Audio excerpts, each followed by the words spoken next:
500 chairs faced the stage when the dean's words yanked the air out of the ceremony. I apparently owned the university my brother just claimed as his legacy. Lowell Keating, 56. Internal controller hands. Damp brass key warm in my pocket. Smell of carnations thick around us. Ever had a family celebration turn into a public reckoning? The folding chairs looked like a small, obedient forest, 500 of them facing a stage draped in the university's colors. Tassels flicked like minnows in a mild current. A brass band stumbled through the opening bars of pomp and circumstance, found its footing, and the procession began.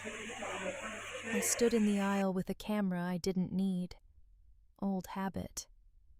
If I pretended to be the family archivist, no one expected me to talk much.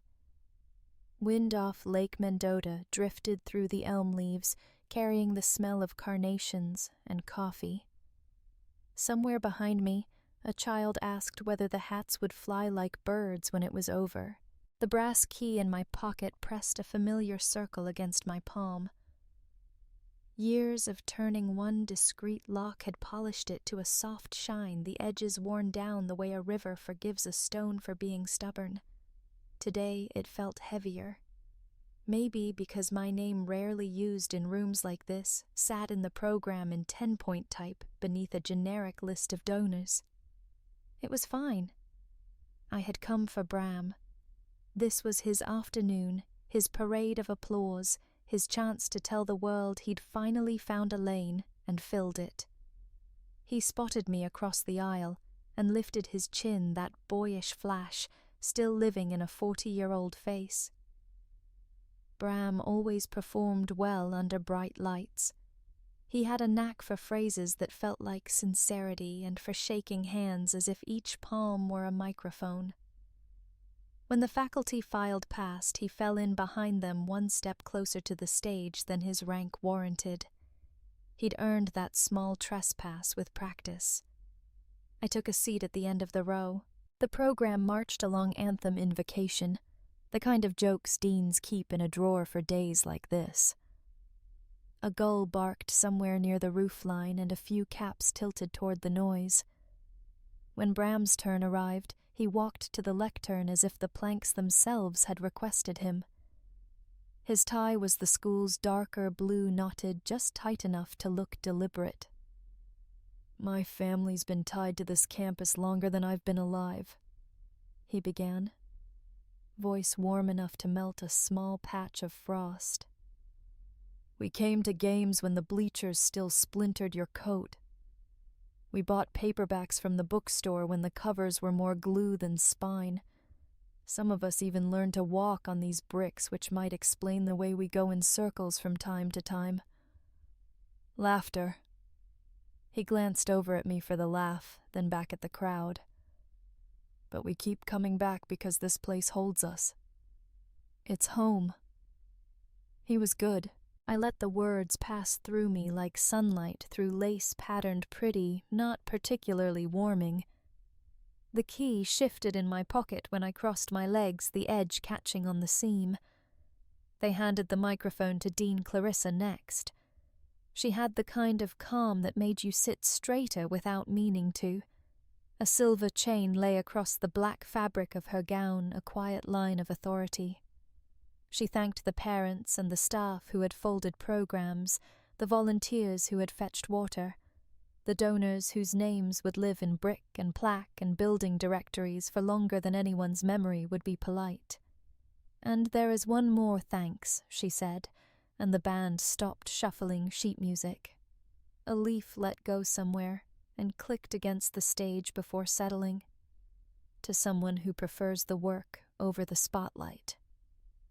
When the university's lease obligations grew teeth during the pandemic, when the pension fund flinched, he did something simple and hard at the same time he held. He restructured. He let us breathe. Her eyes found me in the aisle as if I'd stood up without realizing it. To Lowell Keating, whose lease ownership has kept our campus whole, thank you. The sentence slid through the pomp and starch of the afternoon and left a clean slice. I didn't move. Murmurs lifted like the first wind before a front rolls in. The woman beside me whispered least to her husband. He shrugged the international sign for this is above my pay grade. On stage, Bram's shoulders rose, then held as if someone had asked him to balance a tray he hadn't ordered. I touched the key again. It was warm now, the brass holding my skin's heat, the way a secret holds a name. I hadn't wanted this not here. Quiet is easier to manage when the room stays loud about other things. But the truth has its own ideas about appropriate timing, and Deans answer to fewer people than brothers do. Applause scattered, then gathered, then found a rhythm. Clarissa nodded toward me once. Not a nod that says stand up, but a nod that says you can sit, and it will count. I offered half a smile, which is most of what I have for public moments. The camera strap tightened across my neck as if it were surprised to be merely decorative. Bram took the microphone again, before the quiet could decide what to do next. Well, he said the Keatings do love this place. His laugh had a higher note in it, like a violin string tuned just past comfort. We support it in all kinds of ways. Some of us even put our money where our mouth is. Others... He stopped, reconsidered, and let the thought evaporate like breath in cold air. We're proud to be part of the story. 2 translations of the same sentence crossed the stage between us. His said, I'm still the main character. Mine said I never auditioned. I gave him the smallest nod I could manage without being rude. He answered with that fixed smile we used to wear when our parents asked who had tracked mud into the kitchen. The ceremony resumed. Names tumbled from the registrar's mouth and landed on diplomas that looked like treasure maps without the X. Families whooped and clapped and cried in the right proportions. The brass band recovered its courage. A breeze pressed the smell of carnations harder into the air until the whole place felt faintly floral and absurdly clean. I took a few pictures out of respect for custom, the shot of Bram pretending the diploma was heavier than it was, the shot of 3 students throwing their caps at 3 slightly different times, because timing is an art no one teaches, the obligatory photo of the dean shaking hands with a graduate who held on 1 beat too long. My hands did what they always do. The key rested like a period at the end of a sentence I wasn't ready to read out loud. When the last name ran out, and the mortarboards came down, and the band found an excuse to play something cheerful, we filed toward the reception lawn. White tents flapped and recovered. Cupcakes in school colors lined up like patient chess pieces. I found a patch of shade and rehearsed the proper number of compliments to give a brother before you become unbearable. My mother spotted me first, which is to say she spotted whatever expression lives on my face when my name has been used in public. She whispered to my father, and then to my aunt, and the whisper moved across the front row like a small weather system, leaving faces arranged just so. Someone pointed, then pretended to be pointing at a bouquet. Someone else adjusted a scarf that didn't need adjusting. As the applause thinned into chatter, I caught the 3 of them looking at one another, tight, practiced looks that reminded me of family dinners where a subject sat in the middle of the table and no one reached for it. Their eyes flicked from me to Bram, from Bram to the dean, from the dean, back to me, as if a map had been redrawn while they were in line for coffee, and now the roads they knew didn't meet where they used to. The key pressed against my palm again, an old door asking whether I intended to turn it. I wasn't sure. Not yet. By morning, the applause had thinned into voicemail. My phone lit up in a neat little row of missed calls from relatives who had never once called to ask what I did for a living. None of them said congratulations. The closest anyone came was my aunt, who left a breathy, "We're proud," followed by a pause you could stack chairs in. Bram's message arrived last, hot enough to fog glass. "You stole my moment," he said, skipping hello. "You set the dean up. You always do this stay quiet and then make me look small." The words tumbled, knocked into each other, picked up speed. "Call me back. Now." I set the phone face down on the desk and let the roaster downstairs do the talking. When the first batch hits temperature, it throws this bitter chocolatey fog through the vents. It settles on everything, even the blinds. My office above State Street isn't much, 2 windows, one ficus that refuses to choose life. A metal filing cabinet that sounds like a cough when you open it, but it is mine. On the corner of the desk, a manila folder weighted its tabs lined up like a to-do list with good posture. Bonds, lease, pension. I booted the desktop. The fan whirred, the screen yawned awake, and the email client chewed through a month's worth of newsletters I never meant to receive. I opened the archive labeled Campus 2020 to 2021, clicked through to the contract tree, and started pulling up PDFs. Bond purchase confirmations, amended lease terms, the dull glamour of numbers that kept lights on when headlines insisted they should go out. Each file opened with the same little click like a polite throat clearing. Bram called again. I let it ring out. I'm not sure a man yelling into your ear qualifies as communication. A text followed. "We need to talk before you ruin this for everyone." I typed, deleted, and put the phone back under a pad of sticky notes where I couldn't see it breathe. "Knock, knock," Maribel said, not knocking. "Our council has a key to every conversation.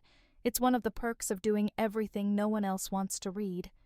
She wore her Friday uniform, black pants, navy sweater, the expression of a woman who treats words like billable hours. "You look like a man who's already been to the meeting I came to prepare you for."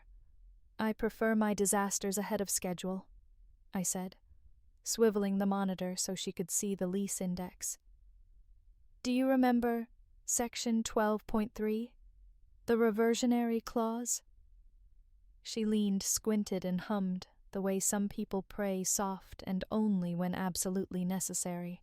"If the university defaults on pension obligations tied to payroll-backed bonds," she recited, "the ground leaseholder has limited step-in rights to protect the asset."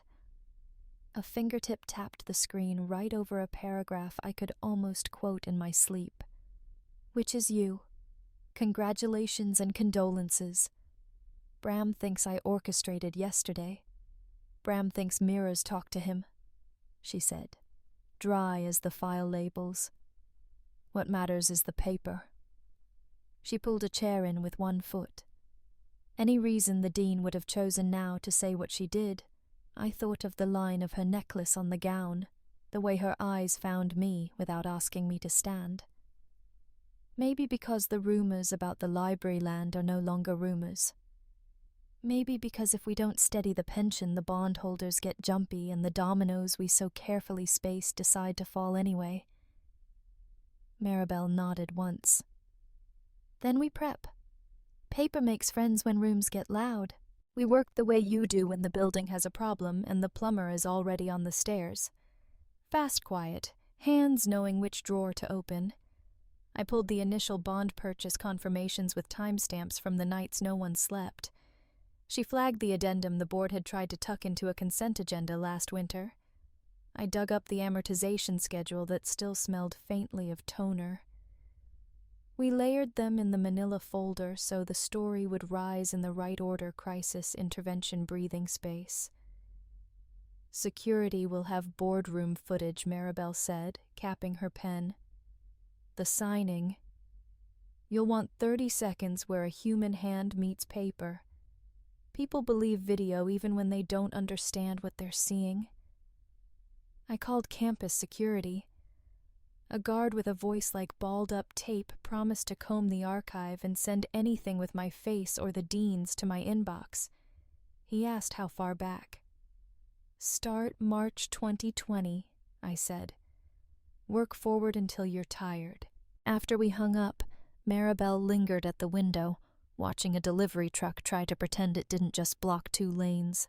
"Lowell," she said, still looking out. "If this goes public, Bram's not your only problem." "I know. I'm not saying hide. I'm saying prepare to be misread. People prefer villains with bank accounts to systems with acronyms. Then we'll write slower." I held up the folder. "And bigger." She allowed herself half a smile. "You ever think of running for office?" "I like numbers," I said. "They return calls."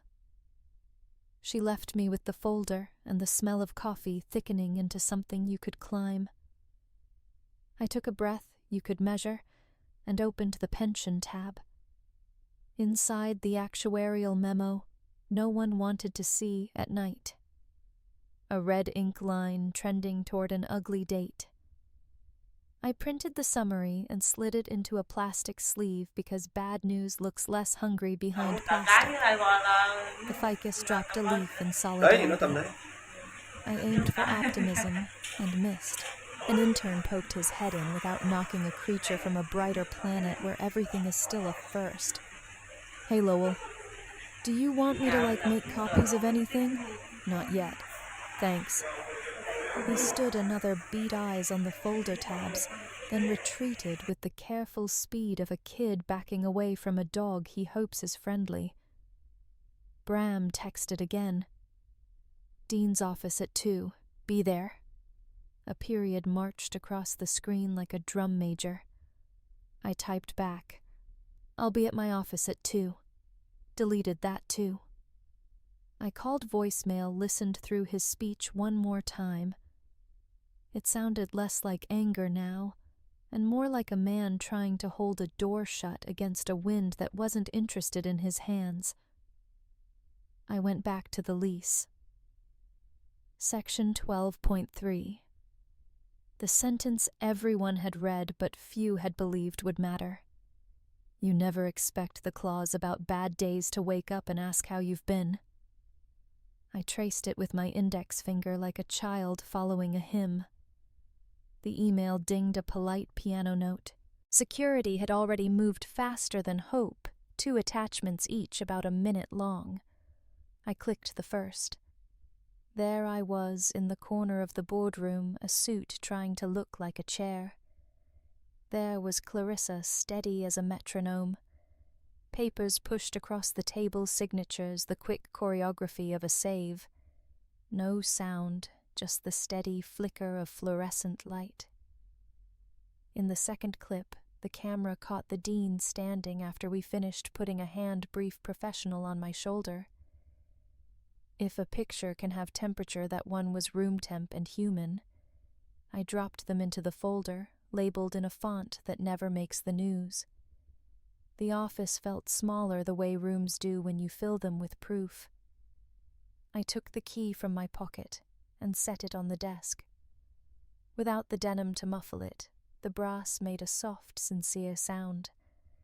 The nick from yesterday caught the light like a tiny crescent moon.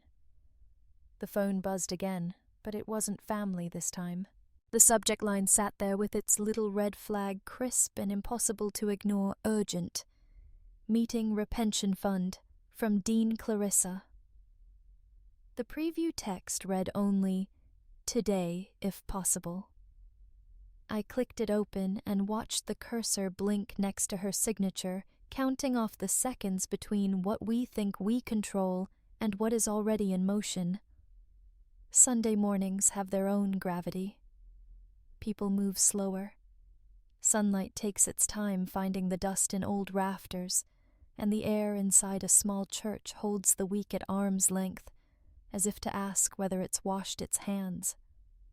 I slipped into a pew near the back at First Congregational and let the organ warm the room.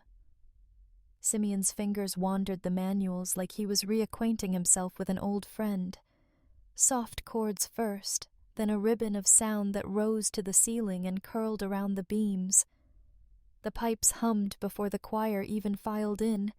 The building seemed to breathe along with them.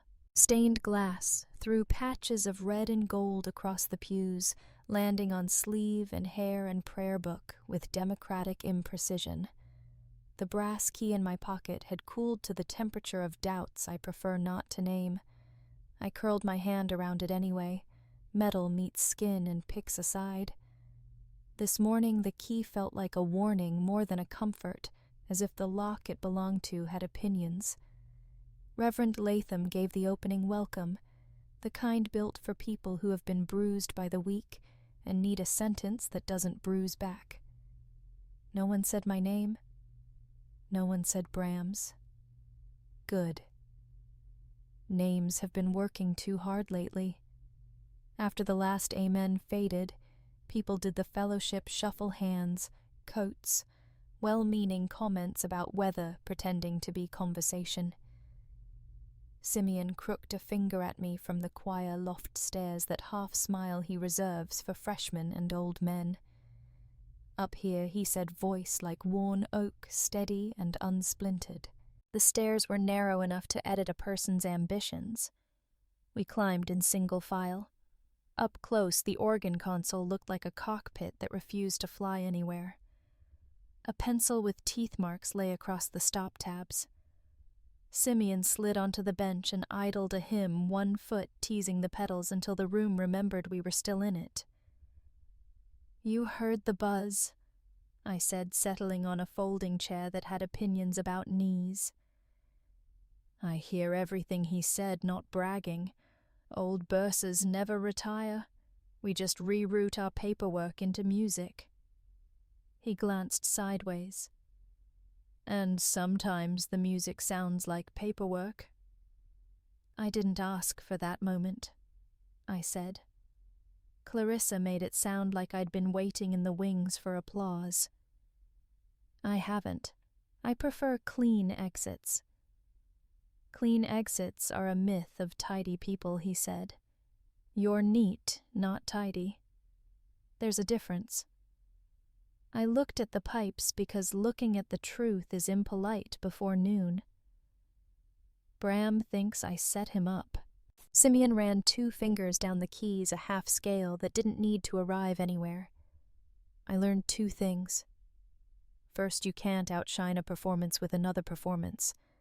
Second, silence is a tool, but if you leave it lying around, someone else will use it. I've been using it wrong, I said. We all do, he said. Then we learn how to let the truth make its own noise. I've got the paperwork, the clips, the pension figures no one wants to see after lunch. I reached into my jacket, tapped the edge of the manila envelope for punctuation. He's pushing to carve up the library land. He thinks he's building a narrative. I think he's building a hole. Simeon's mouth made a shape that might have been a smile in a different life. You know where the load-bearing walls are. He knows where the spotlight is. That's not the same map. Down below, the choir's altos argued about a measure. Someone giggled, caught themselves, giggled again. The sound rose and softened. You ever want to shout? I asked. Just once. Make the room jump. I've shouted before, he said. It's expensive. The receipt comes later when you want to be heard again. I let that sit, then stood, because sitting felt like indecision. I should go. Clarissa wants a meeting about the pension. I think the word urgent is going to have a whole afternoon. We started down the narrow stairs, careful of elbows and years. The church smelled like floor polish and whispered history. At the bottom, the vestibule fans out into 4 modest choices. Street Fellowship Hall office sanctuary again, if you need a do-over. Bram chose to appear where choices collide. He leaned against the coat tree like a man posing for a picture of Đấy thì nó himself tầm in đấy. a yearbook he planned to sign later. The smirk arrived before his mouth. "There he is," he said, as if he'd summoned me by disappointing me. "The university's favorite landlord. Not a title I enjoy," I said. "Then give it back," he said friendly, like a serrated knife. His gaze flicked to the envelope under my arm. "What's that?" "More bedtime stories for trustees' work."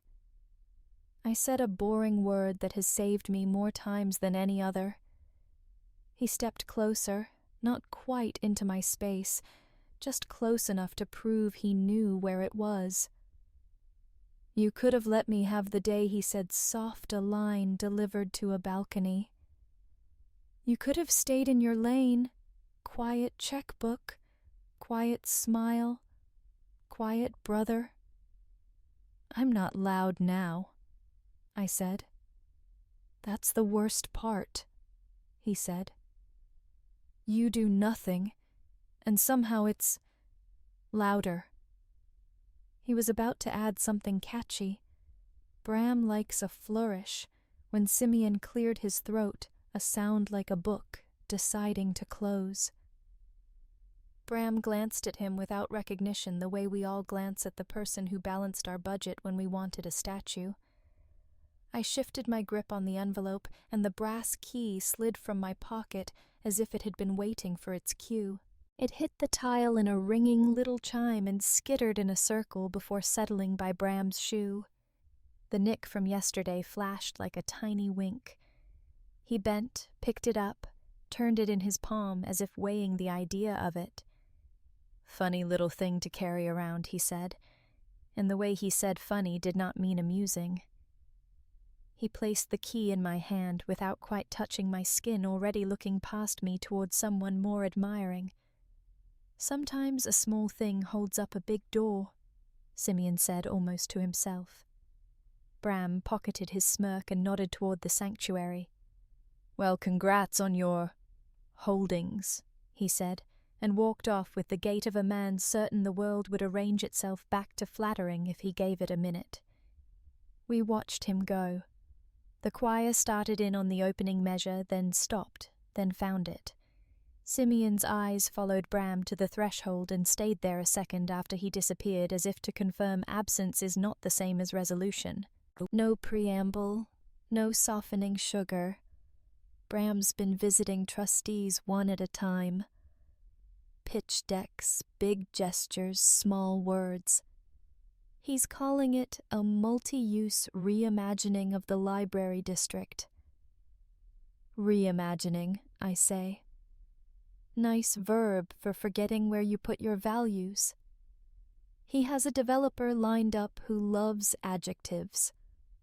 She eases the envelope toward me, friction of cardboard on polished wood, a little thunder in a small room. Inside you'll find copies of the lease, the 12.3 clause you already know, and internal memos you haven't seen. He's trying to carve out an exception for himself by calling it temporary revenue. She looks at my face the way a doctor watches for the flinch. Temporary is a forever that someone else will have to undo. I slide a finger under the flap. The paper opens its mouth. On top, the lease pages, familiar lines, my own handwriting in the margins from a winter that still breathes in my bones. Beneath that, memos dressed in university letterhead, the polite uniforms of concern. Pension projections curve like a horizon. You don't want to sail toward if contributions stay flat, if market stays moody, if, until the red line meets a date that isn't far enough away to ignore. He's telling them the development will backfill the pension shortfall, Clarissa says. As if rent that hasn't been negotiated can pay bills that already exist. Math by hope, I say. Hope is a beautiful second step, she replies. It makes a terrible first one. A gust from the hallway shakes the blinds. The quad blinks and settles. I pull out a memo with a paragraph highlighted in sunburned yellow contingent on the successful amendment of the ground lease. I know that sentence. I've seen versions of it in other towns wearing other mascots. You don't amend ground leases the way you change a light bulb. You loosen the foundation of a place without admitting it out loud. When's the vote, I ask, already knowing there will be one. Board meets in 2 weeks, she says. Her voice doesn't change temperature. They've added library district utilization to the agenda under new business. I expect it will travel to the top of the page as soon as the gavel learns its name. She leans back just enough to make space for the next sentence. Lowell, this isn't just about a building. That patch of ground is one of the reasons we're solvent. The lease ties our obligations to something other than applause. I rest my palm on the envelope to stop my thoughts from sliding off the table. The paper is warm from the sun that finds this spot around noon and turns the desk into a mild griddle. I think of the key in my pocket, its nicked edge, the way metal remembers both heat and impact. You can tell yourself you're just holding a neutral object until you feel it choose sides. Why tell me, here I ask? Why not in a room where minutes happen? Because minutes are a photograph, she says. This is a conversation. Her mouth softens a fraction. And because I need you to be ready before the performance begins. There's a framed certificate on the wall that says something about leadership in a font that wants to be believed. Under it hangs a picture of Clarissa with a line of retirees, all of them gripping plaques like they're handrails on a bus that turned without warning. She follows my eyes and nods. They gave me that for saying no to the right people at the wrong time, she says. It wasn't a party. I turn a page, and the actuarial memo stares back. Numbers are honest because they don't mind being disliked. The red ink curve slides toward a date that fits in your pocket like a bad penny. I can hear the roaster on State Street in my head, the smell of dark roast, the way heat transforms small, hard things into something else you can stand to swallow. What exactly is Bram promising, I ask? Visibility, naming rights, a plaza where donors can walk their generosity like a small, well-trained dog. She breathes out through her nose. He's promising a story that can be photographed.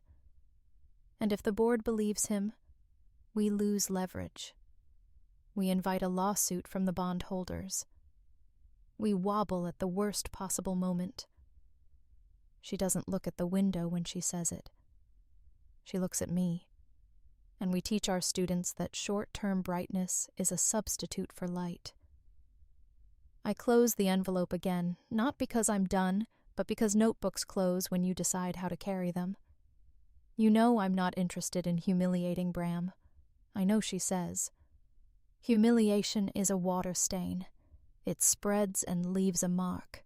Truth is a solvent. It leaves the mark where it belongs. She stands, which in this office means the meeting is over, but the job isn't. You've already done the work, Lowell. Let the truth do the talking. Her assistant appears in the doorway with the timing of a stage manager. Dean, your 2 o'clock moved to 1:45, which is to say our 15 minutes bled into someone else's 15 minutes, and the calendar will file a complaint later.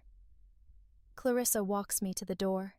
She reaches for the envelope as if to carry it, then pulls her hand back. No, she says. It belongs to you right now. Don't let it talk from my desk.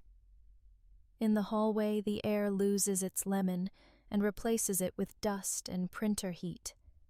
I tuck the envelope under my jacket, an awkward square-sided animal. The second-floor landing smells like old floor wax and new espresso, 2 eras agreeing to share a corridor. By the time I push through the glass doors to the outside, the sky has changed its mind.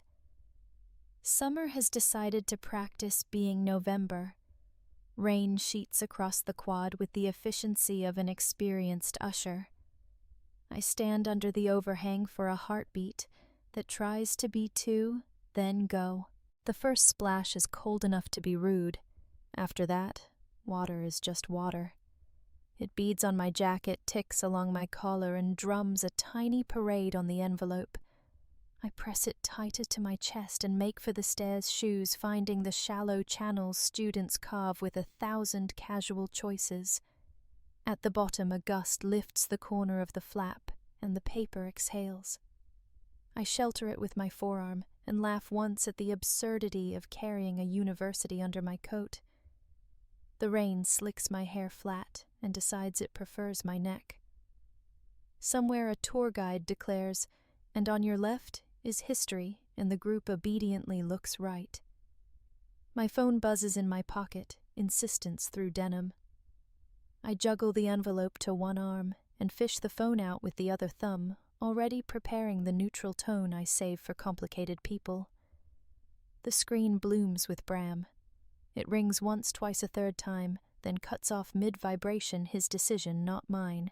The rectangle goes dark, and in the black glass I catch a quick, wobbly version of my face. Rain stippling the reflection into a man I almost recognize. 5 minutes before the vote, the boardroom sounded like a library impersonating a courtroom. Papers squared themselves. Water glasses discovered their rims. Someone cleared a throat as if it had been subpoenaed. I sat halfway down the polished oak table beneath portraits of men who looked allergic to laughter, my cursor hovering over Schedule Send as if the button might grow teeth.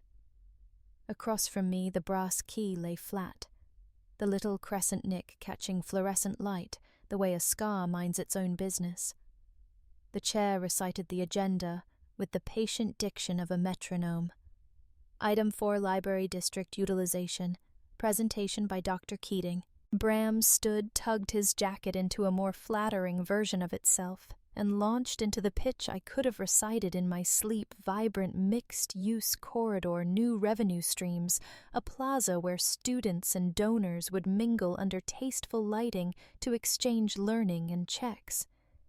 He'd practiced the phrasing unlocking latent value, and he landed it clean.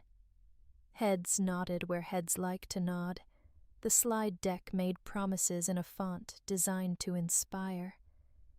I glanced down at the clock in the corner of my screen. 4 minutes.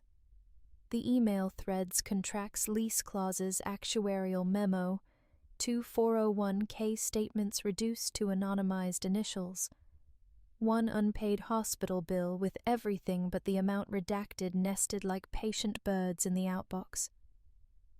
A second email addressed to the full board and blind copied to the general counsel sat behind the first like a steady friend. Maribel had approved every comma. We had rehearsed timing the way you rehearse a landing. Bram wrapped the pitch with a smile calibrated to be read from the far end of oak. In short, he said, "This is a way to honor our history without being trapped by it." The last slide, a mock-up of a brick plaza bearing names, his voice lifting on legacy, rested on the screen like a promise about to outgrow its pants. "Thank you, Dr. Keating," the chair said. "Questions before we entertain a motion." A trustee with a tie printed in tiny sailboats asked whether parking revenue had been modeled realistically. Another wondered out loud whether students wanted boulevards or libraries. Bram handled both smoothly, his pen flipping between fingers like a baton. The chair looked around, pleased by the choreography. "Motion moved to approve proceeding to lease amendment discussions," said a man whose cufflinks wanted to be on television. Second came from the opposite side. The chair folded his hands. "Very well." "All in favor." I clicked Schedule Send. Across the table, laptop screens lit like a small constellation blinking into being.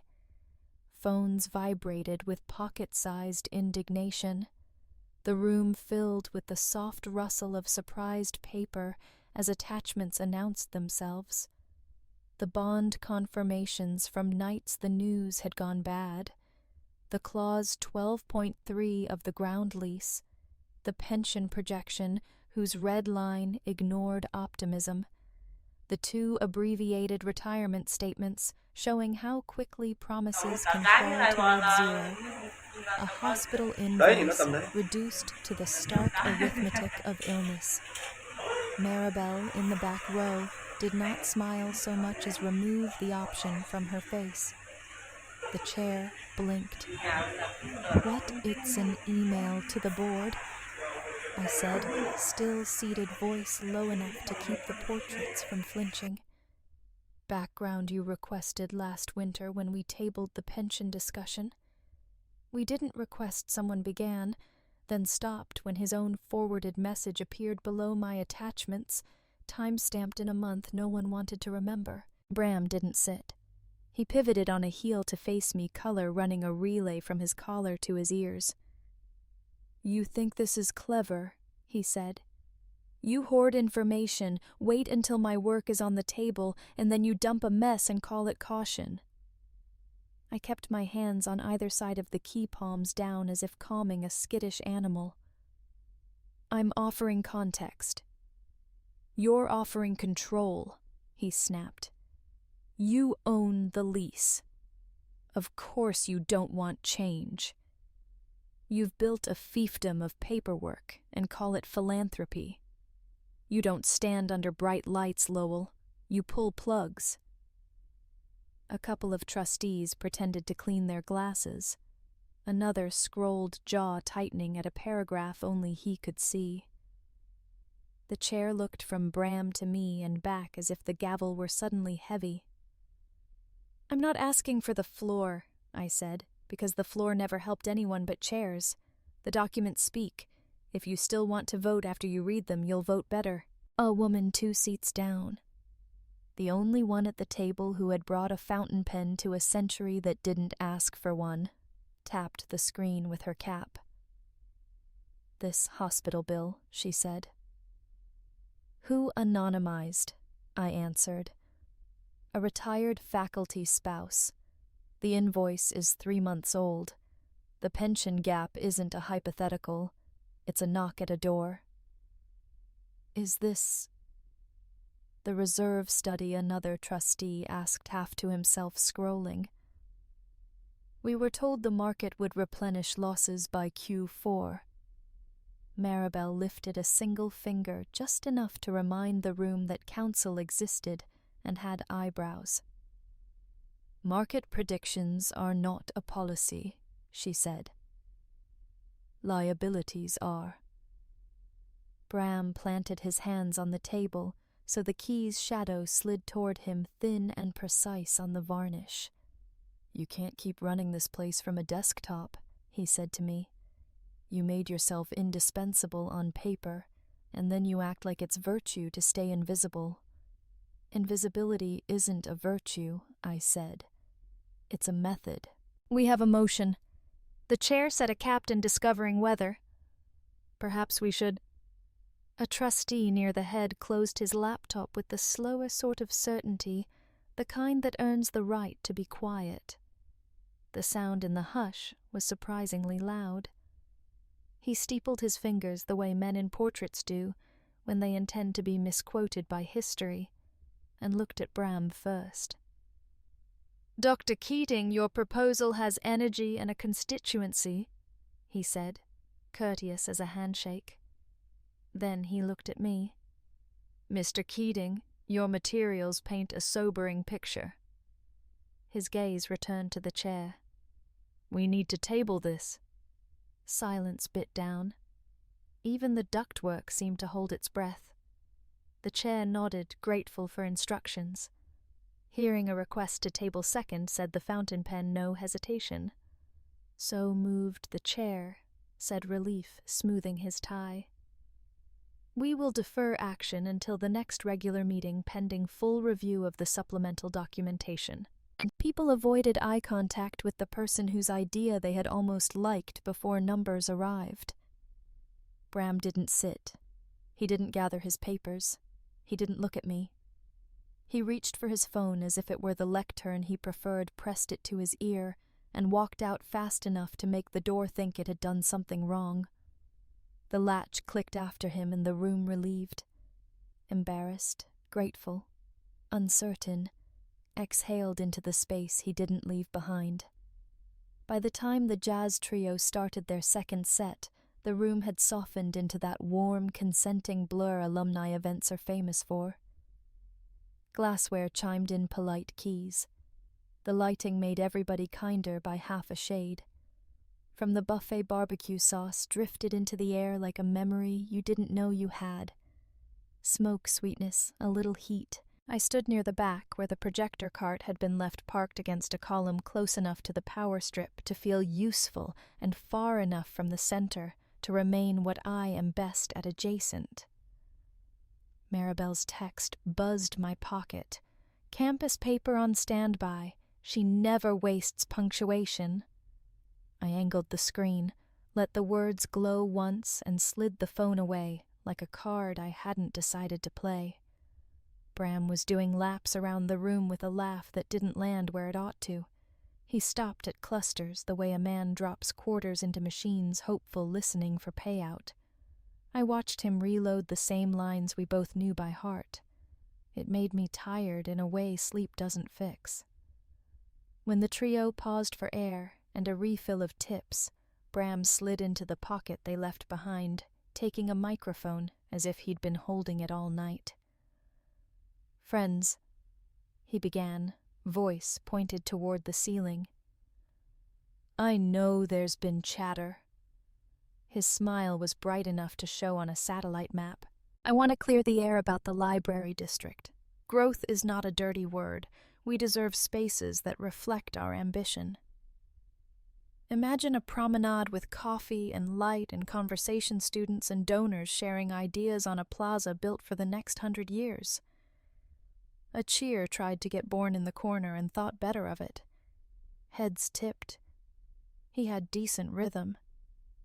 He mentioned revenue without using the word, which is a trick you learn if you hang around development officers long enough. I could see a few trustees off duty, but never off function, measuring the speech for hemline and fit. When he paused to breathe, I walked to the projector cart.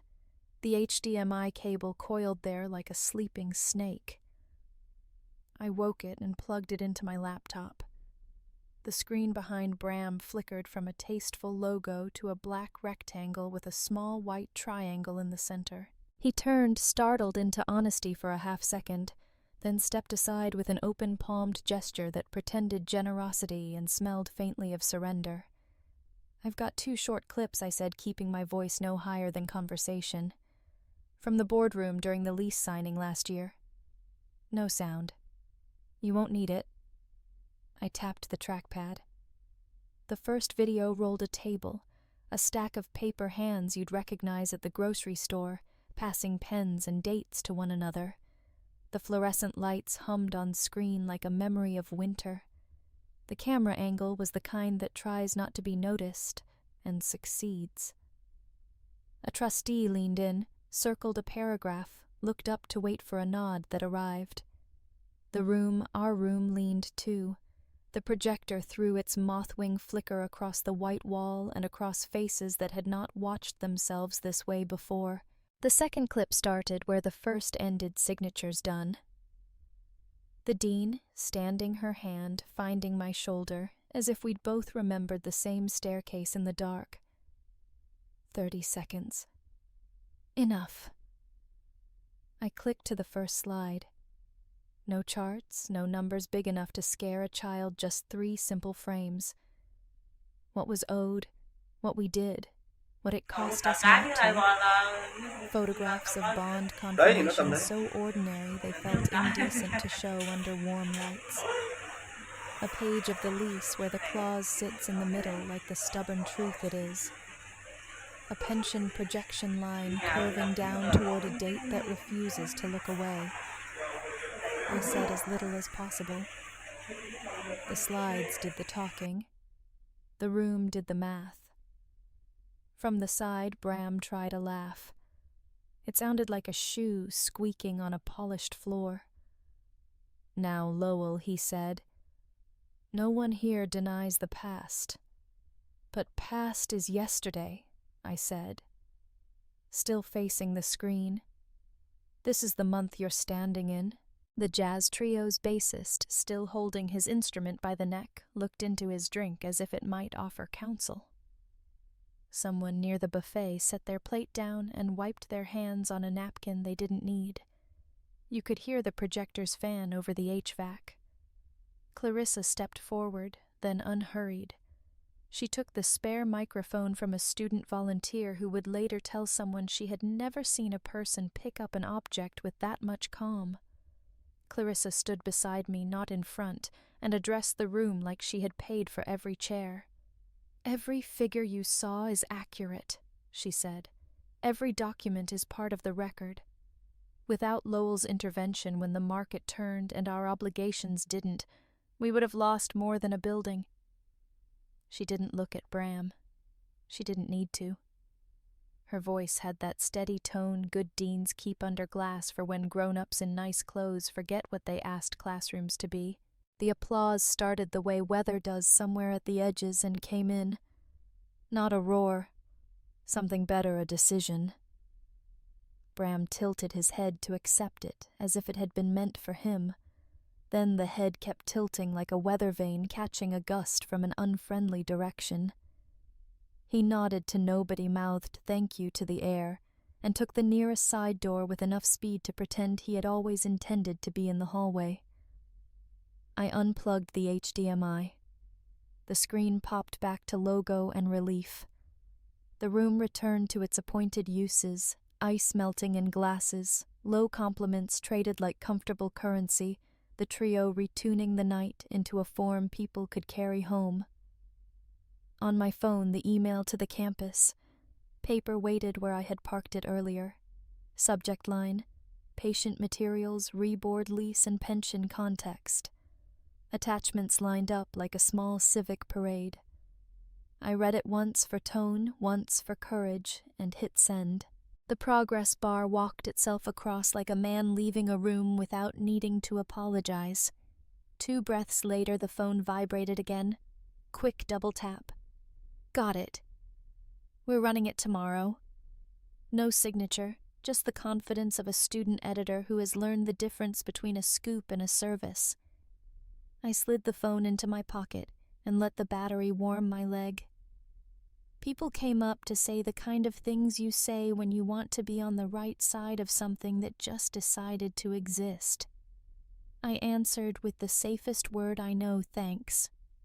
One alum told me she remembered buying used paperbacks at the library when the covers were held together by good intentions. Another asked whether the plaza might still happen someday once it's properly vetted. I told him someday is a day on the calendar that can't hurt you. Across the room, Clarissa caught my eye and lifted her glass just enough to count. I lifted water. We were not celebrating. We were marking time on a day that would look different in retrospect, and still be the same day. Near the doorway, a figure paused half in shadow, half in the golden spill from the sconces. Simeon. He'd traded the organ bench for a quiet corner, and looked exactly like a man who knows how to leave well enough alone. He gave me a small, almost private nod, the kind you feel in the spine more than see, and then dissolved into the moving crowd, as if the building had opened a passage only he knew. The trio found the first notes of something old and agreeable, and the room remembered how to breathe. Winter light knows how to be honest. It came in low across my desk and laid itself over everything. The ledger, the coffee ring that refused to be scolded off the brass key newly polished and set on a folded napkin as if it were something fragile. The nick along its edge had been softened by the jeweler until it looked like a memory of a wound rather than the wound itself. When the sun caught it, the key flashed once and then calmed down like a child remembering where it was. Beside it, an unopened invitation from Reverend Latham sat at a neat slant. Cream stock raised ink, the church seal impressed with a seriousness that would have embarrassed me if I'd designed it. I could smell the snow through the window. Clean, complicated silence. Somewhere down the block, a shovel scratched concrete and stopped scratched again, resigned to the work. Madison in February makes a fortress out of muffled sound. You can hear yourself think, and that is not always the gift it pretends to be. Simeon arrived with his hat in his hands and a smile that had been warmed in his pocket. He never knocks more than necessary. "You keep neat hours," he said, glancing at the clock that had been accurate more often lately. "I try to be on time for my own life," I said, and gestured toward the chair nearest the radiator. He put his hat on his knee the way men did when sitting in rooms where decisions disguised themselves as conversations. His eyes found the key and stayed there. "You had it polished," he said, the way you might say, "You finally slept." It was time I said, "Knicks have their place. So do second chances." He ran a finger along the napkin's edge instead of the metal respectful of both object and owner. "I brought music," he said, and slid a thin folder from under his coat. Inside a clipped stack of hymns and one photocopy of a piece with a title I knew without needing to hear it, Pomp and Circumstance. He looked up, caught my thought, and shook his head. "Not as a joke," he said, "as continuity." We didn't talk about Bram for a while. We talked about the weather like it owed us something, and the road salt budget like it was a fable. Then Simeon set his hat on the radiator cover and got to the point. "I want to stop doing this ad hoc," he said. "The envelope handoffs. The quiet favors. It adds up to decency, but it never becomes policy. We can build something with a name." His thumb tapped a rhythm on the chair arm. Organist habits die last. A scholarship fund with rules and a board and paperwork that outlives anyone's moods. I looked at the invitation. "The Reverend beat you to it?" I said. "He wants to host an award ceremony whether or not there's an award." "Paul has the spiritual gift of chairs," Simeon said. "He can make you sit in one before you realize you're tired." We drafted bylaws on our dining table because tables are where things become real. The snow outside kept its half of the bargain and stayed beautiful from a distance. We wrote in clauses that would have bored anyone who didn't need them, the kind of sentences that prevent the emergencies people like to call inevitable. Anonymous selection unless the student chooses otherwise. Priority for first-gen students with caregiving responsibilities. Funds released in 2 tranches, so nobody gets celebrated without also being accompanied. We named it Silent Strength because names carry weight and the world has enough loud ones. I emailed Maribel to ask whether the fund should live under the church umbrella or as its own small creature. She replied with a series of questions that sounded like kindness pretending to be caution and ended with, "I'll draft options, don't buy balloons yet." We reviewed applicants over coffee at the church, the kind brewed to be good at funerals and unbothered by celebrations. The basement smelled like yesterday's potluck and tomorrow's obligations. Reverend Latham circulated with a stack of folding chairs that probably had their own baptism certificates. Zadie Tran's essay landed in the middle of the pile and refused to budge. She wrote about the mechanics of tending little brother's late shifts, a mother who'd mastered the art of choosing which bill argued loudest and paying that one. No pleading, just inventory. Her last paragraph was a single sentence: "I don't need a door held open. I need a key and a map." Simeon read it twice, then a third time for the music of it. "I know that voice," he said. "It's the same one that does the work and keeps being surprised when gratitude is out sick." Reverend Latham slid into the chair beside us and tilted the application until the light behaved. "She sings in the back row," he said. speaks when the room needs her to, came to choir practice last week with hands still red from dishwater. We didn't vote so much as agree. The paperwork took on its own velocity. Maribel sent me documents to sign the signatures lined up like educated geese. I took the key downtown to a jeweler who didn't ask why a grown man was nervous about a piece of brass. He buffed and brightened, then suggested a small tag to keep it company. We had silent strength engraved on one side and a number on the other, the first of something on purpose. The day of the ceremony, the snow held off as if it had manners. The sanctuary wore morning light like a new suit. A few rows filled with students who had heard possibly free money and arrived early with their coats unbuttoned. Parents came that could. Those who couldn't sent texts that sat on their children's screens like small, warm hands. Simeon warmed up the organ with scales that sounded like forgiveness learning to pronounce itself. Zadie stood near the side aisle in a thrift store dress that had been ironed with respect. She didn't bring an entourage. She brought breath you could count. Reverend Latham spoke first, because some words need a pulpit, even when they don't mention God. He said what he believes, that quiet is not the same as absence, that steadiness is a kind of courage, that institutions are only as worthy as the people they remember.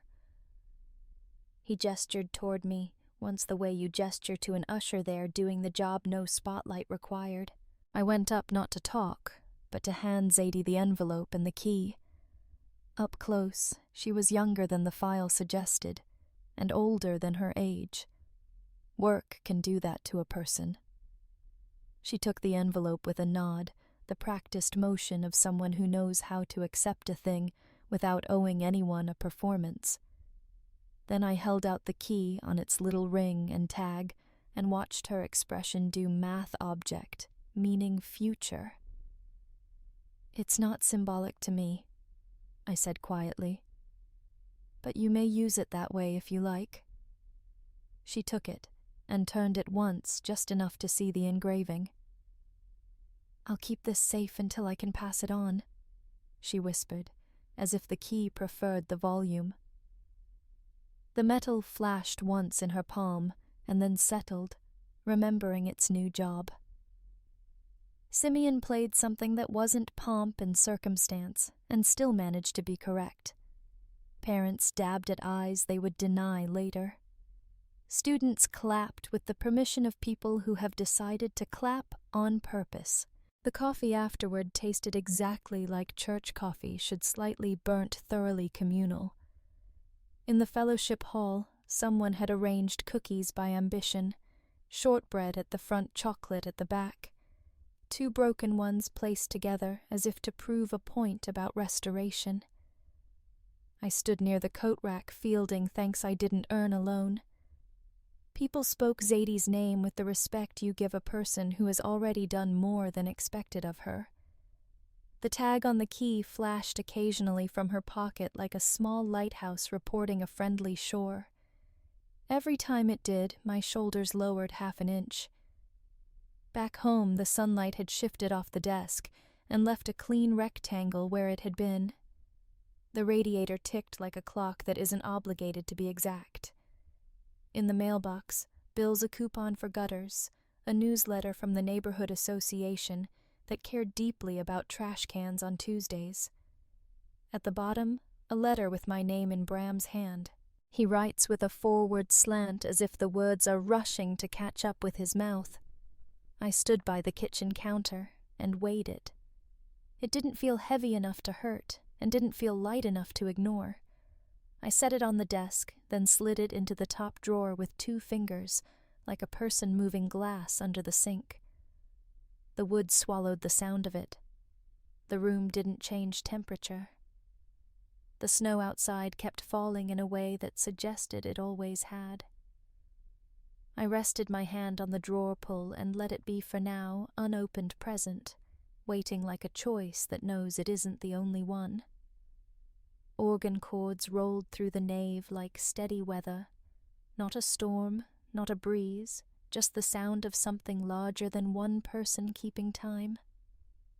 Sunlight came in at an angle and broke itself on the stained glass, scattering color across the pews in pieces that fit whether or not you believed they should. Simeon sat at the console with his back straight and his shoulders easy the way men do when they learned long ago that the work will go better if you trust your hands. He glanced up over the music stand and found my eyes for half a second. That was enough. We were on schedule. First Congregational has never been fancy. The rafters show their beams, the hymnals have pencil marks where altos negotiate truces, and the carpet is the color committees can agree on when they disagree about everything else. Today the place had dressed itself in small efforts. Iron-creased programs, a vase of lilacs set on a table that wobbled only if you asked it to a banner someone had lettered by hand, because the printer jammed and then gave up. Reverend Latham stepped to the pulpit and cleared his throat in the way of men who have learned to start before their nerves remember they exist. "We are here," he said, "because quiet is not the same as absence." His voice warmed as he went. Because the strongest thing in most rooms is the person who does the work and forgets to ask for thanks. Because institutions are promises we renew or break, and today we are renewing one. He didn't say my name. He didn't need to. He named the students, though, one by one, letting each syllable earn its keep. Simeon slid into pomp and circumstance as if it had been written for small rooms. He played it softer than tradition requires, trimming the pomp, keeping the circumstance.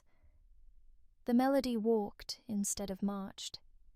Parents who had sworn they wouldn't cry gave up their plans and cried responsibly. Near the side aisle, a toddler clapped on the wrong beats and improved the piece. The organ's low notes hung in the air like beams doing their job.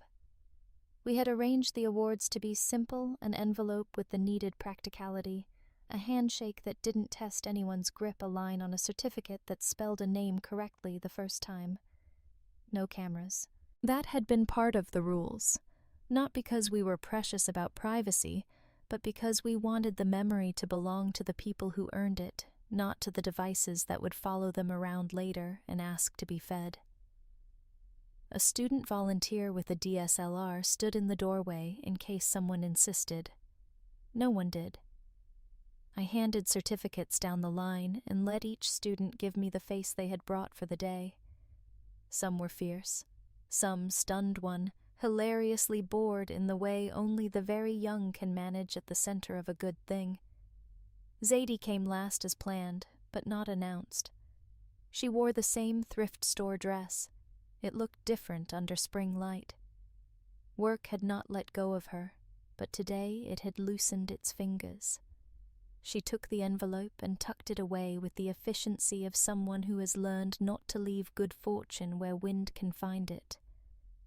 In my pocket was a folded card I'd written for her, 3 sentences, no polish.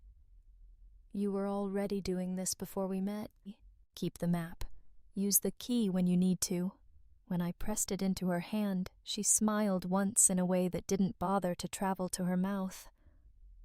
Then she reached into her own pocket and pulled out a small note folded into quarters. She pressed it into my palm, quick, almost covert, a courier transferring a dispatch.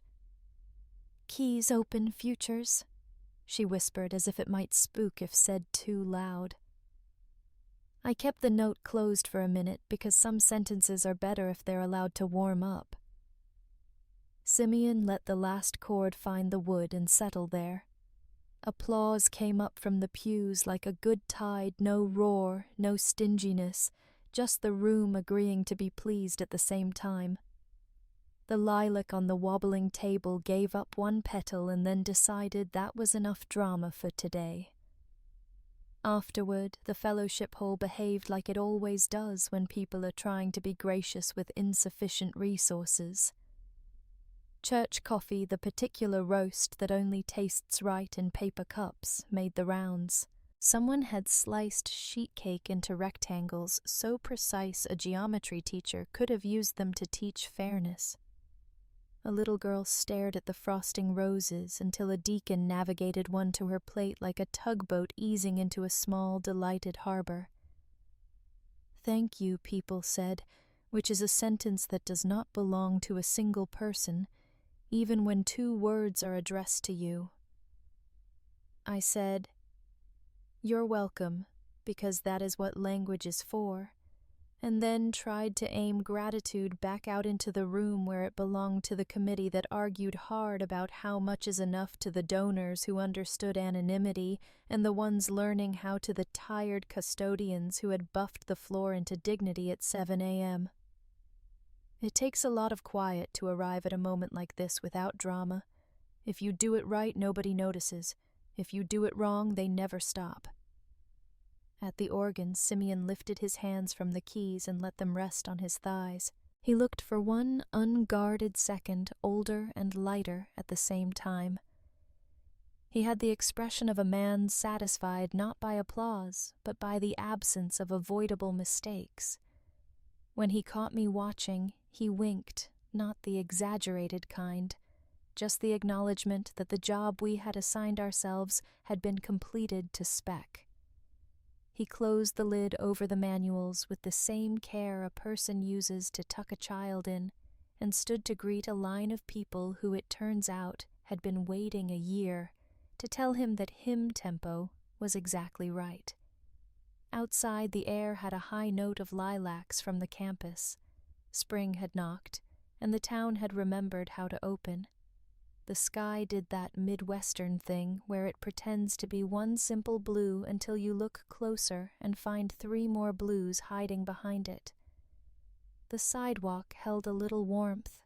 Students cut diagonals across the grass because maps can suggest, but feet choose. I found a quiet edge under a budding tree and unfolded Zadie's note. 4 words. Not fancy handwriting. No exclamation point, keys open futures. I folded it back and let it rest in the pocket where the brass key used to live. There is a small satisfaction in replacing one weight with another when both belong. People streamed out the church doors in the loose clusters of new acquaintances. The banner came down. The vase was lifted with 2 hands. Somebody remembered to unplug the coffee urn. Reverend Latham waved to me with a look that said more than the wave. He didn't come over. Good men know when to leave other men alone to finish a thought. I slipped away before anyone could recruit me into stacking chairs. The habit of adjacence is hard to break and mostly worth keeping. On the sidewalk, the sound of the organ thinned to memory, and the perfume of lilacs did what perfume always does, offers to go with you for a block, and then attend to other errands. I crossed the street with the light and turned toward the hill that leads to the quad. The stone buildings watched the afternoon without comment. A tour group flowed past, speaking future in present tense. No one noticed me, which is not the same as not being seen. I put the note in my wallet behind the clutter of cards that remind me whom I owe and whom I don't. My hands felt light in my pockets. I walked toward the quad, toward the patch of ground that had been almost rewritten and had decided to remain a page after all. Unseen is how I prefer to travel when something worth keeping has already found its place. The lilac scent lingered as I walked away, the folded note resting where the brass key used to live, its edges warm now, not cold. Some victories arrive without banners, just the quiet proof that the right thing held its ground. I've learned that justice isn't always loud, and second chances often wear the plain clothes of ordinary days. Sometimes bridges collapse, so we can see which ones are worth rebuilding. If you've ever been handed a turning point in disguise, I'd love to hear how you recognized it. Your story might be the key someone else is waiting for.